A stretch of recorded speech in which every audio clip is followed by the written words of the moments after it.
Olá, gente. Vamos começar então nossa próxima aula, que é sobre o sistema urinário.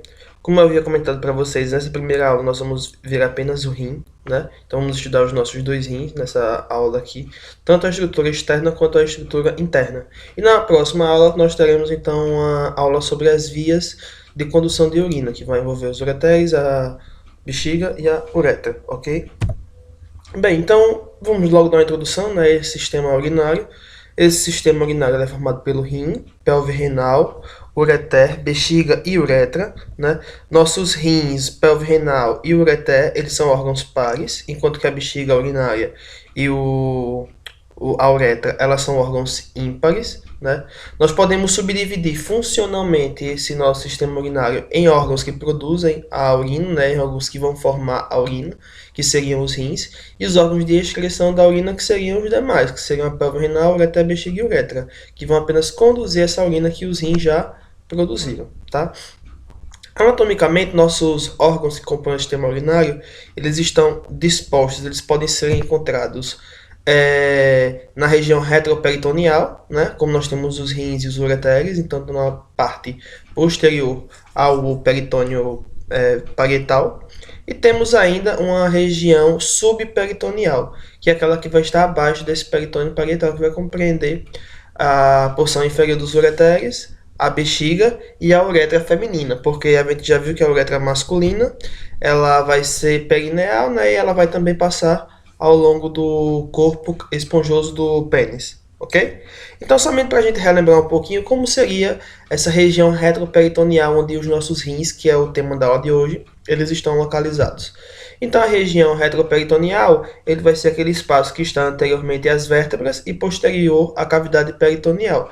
Então, anteriormente às vértebras, né, como a gente aqui está marcando, e posteriormente à cavidade peritoneal. Então, nosso espaço retroperitoneal é esse espaço destacado na imagem de azul. Tá? Esse espaço retroperitoneal ele vai se continuar inferiormente, né, com o nosso espaço subperitoneal, que a gente vai estudar as estruturas que estão nesse espaço subperitoneal na próxima aula, ok?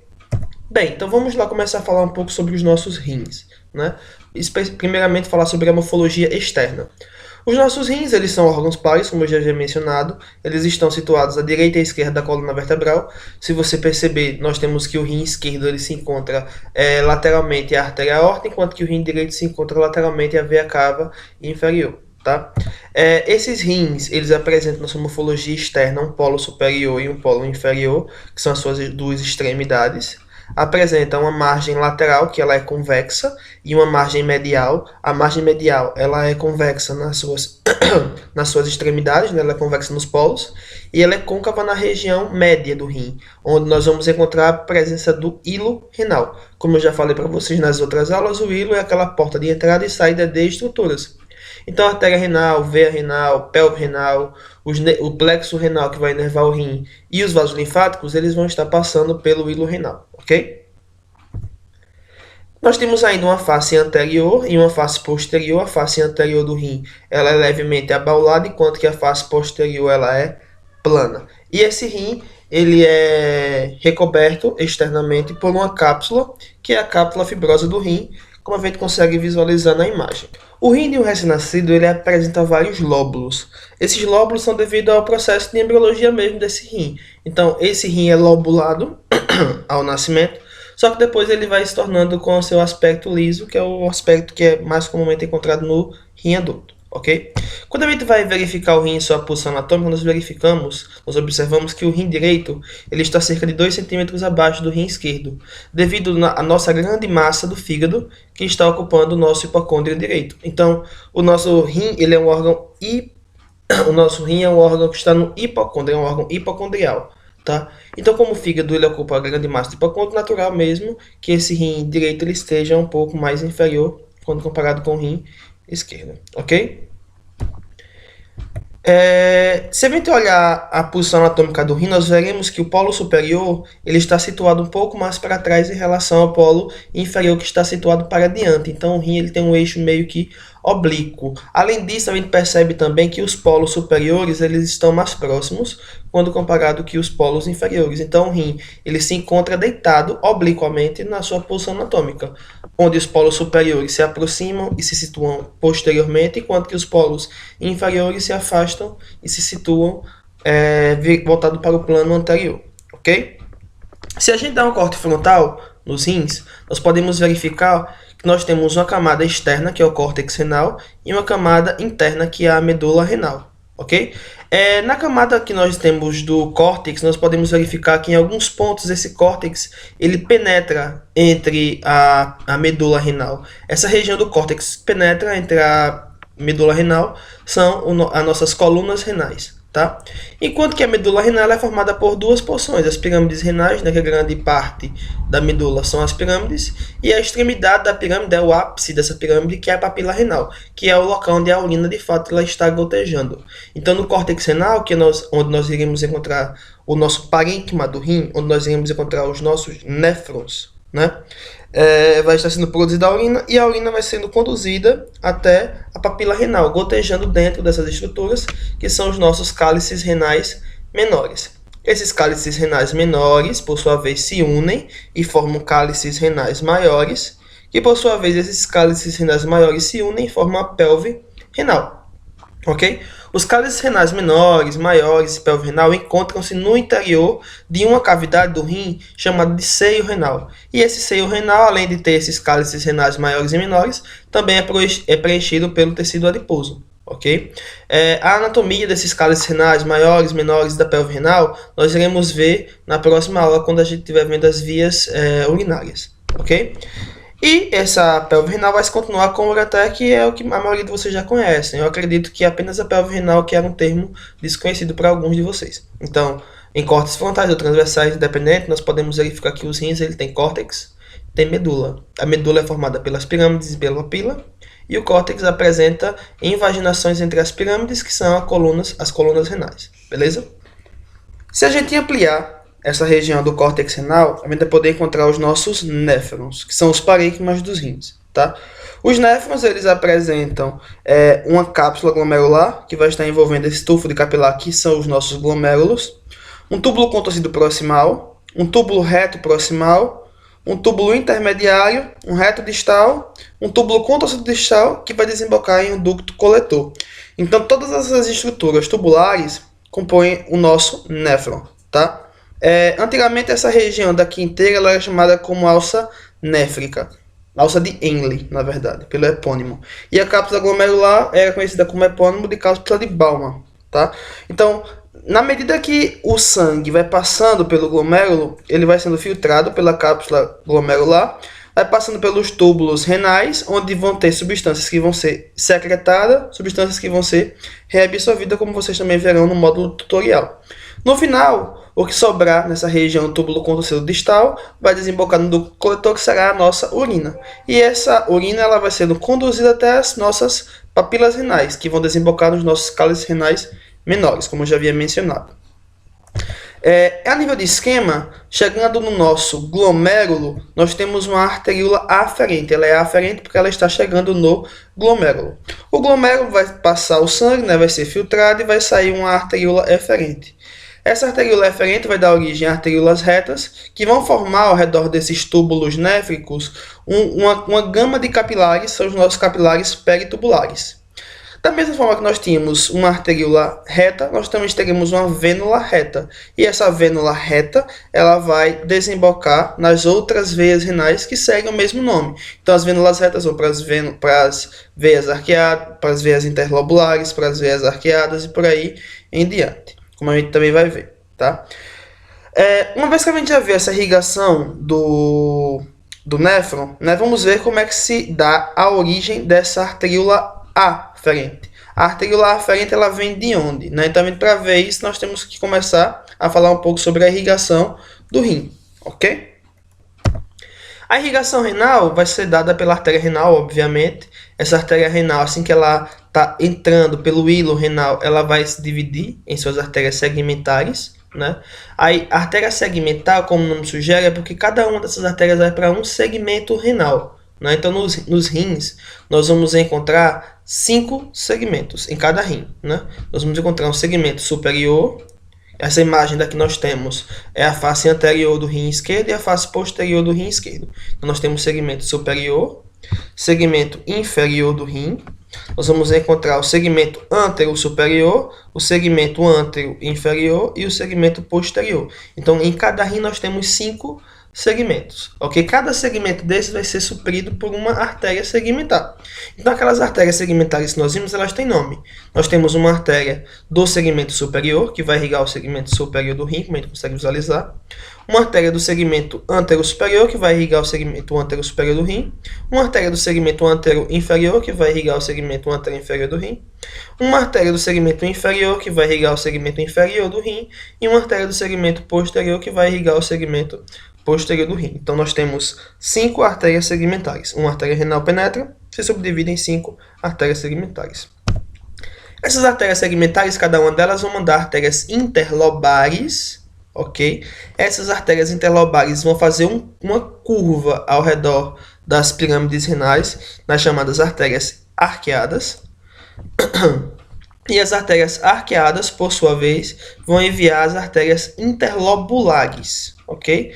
Então, as artérias renais penetram nos rins e mandam as artérias segmentares. Por sua vez, vão mandar as artérias interlobares, que emitem as artérias arqueadas e em seguida as artérias interlobulares.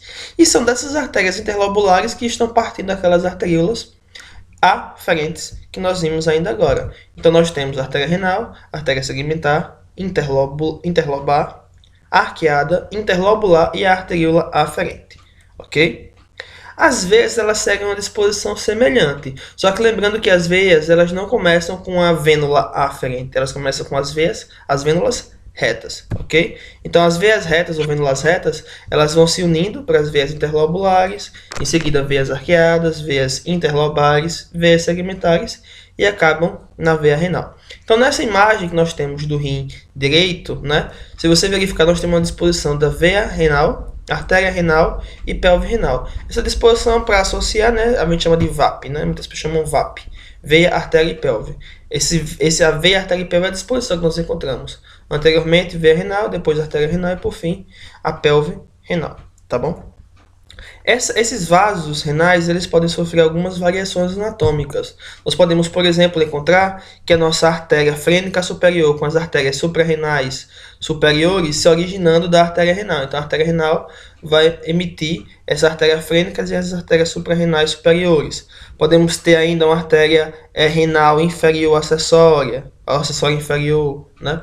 Podemos ter ainda, no nosso rim, uma divisão segmentar extra-renal. Então, antes do rim antes da artéria renal penetrar pelo hilo, ela já se subdivide em suas artérias segmentares. Então, essa variação, quando você tem as artérias segmentares surgindo antes de penetrar pelo hilo, a gente chama de subdivisão proximal da artéria renal. Essas variações eu estou comentando para vocês saibam que não é constante, né? Nós não temos sempre um padrão. Podem variar, mas isso daqui não será cobrado de vocês em questão de avaliação, tá bom?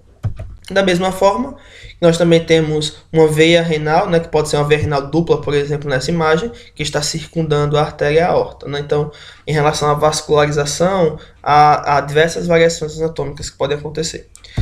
A inervação dos rins, ela vai ser dada pelo plexo renal. O plexo renal é um plexo autônomo, né, que vai estar se originando dessa região dos gânglios do sistema nervoso autônomo parasimpático e também dos ramos do nervo vago, nervo simpático, o gânglio simpático, e a porção do nervo vago que é a questão parasimpática. Então, esse plexo inteiro é formado tanto por partes simpáticas como parasimpáticas, por isso que são plexos autônomos. Então, o plexo autônomo do rim é o plexo renal, que vai acompanhar os vasos renais, beleza? Já em relação à drenagem linfática desses rins, nós podemos encontrar que nós temos vasos linfáticos corticais, que vão estar no córtex do rim, e vasos linfáticos que são medulares. Esses vasos linfáticos corticais e medulares vão se unir e vão acompanhando os vasos renais. Então, você vai ter um vaso linfático que acompanha a artéria e vênula arqueada, um vaso linfático que acompanha a artéria e vênula interlobular, e por aí, ou interlobar, e por aí em diante. tá? Daí em diante. Esses vasos linfáticos, eles vão drenar a linfa para os linfonodos aórticos laterais. São esses linfonodos que se situam lateralmente à aorta. Né? Que nessa região direita nós temos ainda os pré-cavais, que são esses linfonodos aórticos que estão na frente da artéria da veia cava inferior, e os pós-cavais ou retrocavais, que são esses que estão situados posteriormente à veia cava inferior. Beleza? Outra coisa que a gente também tem que destacar é que esses rins eles se mantêm fixos na sua posição anatômica também através de uma fáscia renal. Então nós temos uma fáscia renal que vai envolver o rim como um todo, né? Primeiramente vamos entender a imagem. Essa imagem é um corte transversal da parede abdominal, onde você consegue verificar algumas estruturas que fazem relação com os nossos rins. Nós temos o músculo psoas maior e o músculo quadrado lombar. Né? Nós temos a fáscia renal aqui, que vai se dividir em uma lâmina anterior e uma lâmina posterior. Tá? Essa fáscia renal ela vai envolver esse rim, e dentro dela nós vamos ter o coxinha de pouso, ou a cápsula adiposa do rim. Tá? Essa cápsula adiposa do rim, ela não vai se limitar apenas nessa região que está entre a fáscia.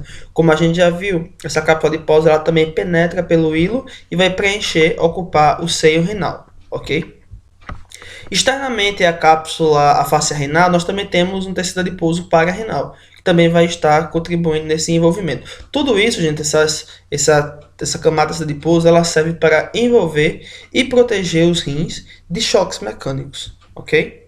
Uma coisa também que a gente deve destacar é as relações que esses rins eles apresentam. Os rins, posteriormente, eles sempre vão estar se relacionando com o músculo quadrado lombar e com o músculo psoas maior. Só que anteriormente essas relações elas vão ser diferentes de acordo com o antímero, como a gente irá ver. Então, como eu falei para vocês, aqui nós temos uma vista posterior dos rins, onde a gente consegue ver o músculo psoas maior e o músculo quadrado lombar, que vão estar formando a região posterior, as relações posteriores desse rim. E ele ainda vai estar se relacionando com o nosso nervo ilioinguinal e nosso nervo iliohipogástrico. Tá? Também tem o nervo subcostal, só que nessa imagem o nervo subcostal ele não foi representado. O rim direito ele está se relacionando na sua porção média com o nosso duodeno, como a gente consegue verificar nessa imagem, com a flexura cólica direita, e também vai estar se relacionando com o lobo direito do fígado, que estaria encobrindo essa região. O rim esquerdo, por sua vez, ele vai estar se relacionando aqui com a flexura cólica esquerda, com a cauda do pâncreas, com o estômago e com o baço, ok? Vale lembrar também que ambos os rins, né, o direito e o esquerdo, ele também se relacionam com as nossas glândulas suprarrenais no seu polo superior, na sua extremidade superior, ok? Bem, gente, essa foi a nossa aula sobre sistema urinário, dando enfoque aos nossos rins. Espero que vocês tenham entendido. Qualquer dúvida a gente tira durante a semana na nossa aula, ok?